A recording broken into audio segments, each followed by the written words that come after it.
তেমন একটা ভিড় নেই, যা ভিড় আছে ওই রেলিং গুলোর ওই সাইডটা দিয়ে ভিড় আছে, মন্দিরে যাওয়ার আগে যে আটকে রাখে ওই জায়গাটুকুই। মন্দিরে ঢোকার আগে রেলিং এর ভেতরে অনেক লাইন ছিল, তো অনেকক্ষণ ধরে আমরা ওয়েট করছি, লাইনই ছাড়ছে না, ওই দড়িটাই ছাড়ছে না। তারপরে অনেকক্ষণ ওয়েট করার পর ওই দড়িটা ছাড়লো, ছাড়ার পর আমরা আস্তে আস্তে আগিয়ে অনেকটা আগিয়ে একদম বড় মার কাছে চলে এসেছি। ভাই ইমোশন হয়ে গেছিলাম এত বড় মার কাছে গিয়ে। অনেক দিনের আশা ছিল, অনেক দিনের আশা সামনে থেকে বড় মাকে দেখার, বড় মার পুজো করার। তো এই যে বড় মা, তোমরাও দেখো একটু বড় মাকে। আমি সেদিন বড় মার পুজো দিতে গিয়ে এত খুশি হয়েছিলাম বড় মার সামনে গিয়ে। তো পুজো টুজো দিয়ে এবার আমরা বেরোচ্ছি বাইরে। তো এবার আমরা বাইরের দিকে যাচ্ছি, মন্দিরের থেকে বেরিয়ে গেছি। তো বাইরে মোটামুটি ভিড় ভাট্টা ছিল, তেমন একটা ভিড় ছিল না।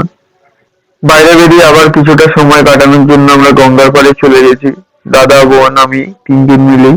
তো গঙ্গায় গিয়ে একটু ঘোরাঘুরি করলাম।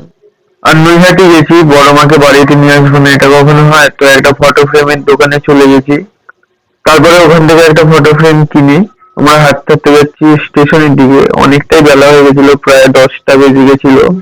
আর সেদিনই দাদার বার্থডে ছিল, তো ছোট্ট করে একটু সেলিব্রেশনের ইচ্ছে ছিল। তো তখন আর হয়নি, পরে বাড়িতে এসে তারপরে নৈহাটি স্টেশনে চলে এসেছি। আসার পরে এবার আমরা বাড়ির দিকে যাব, তো ট্রেন ধরবো। তারপরে একটু চা খেয়ে আমরা বাড়ির দিকে যাচ্ছি। Bye guys.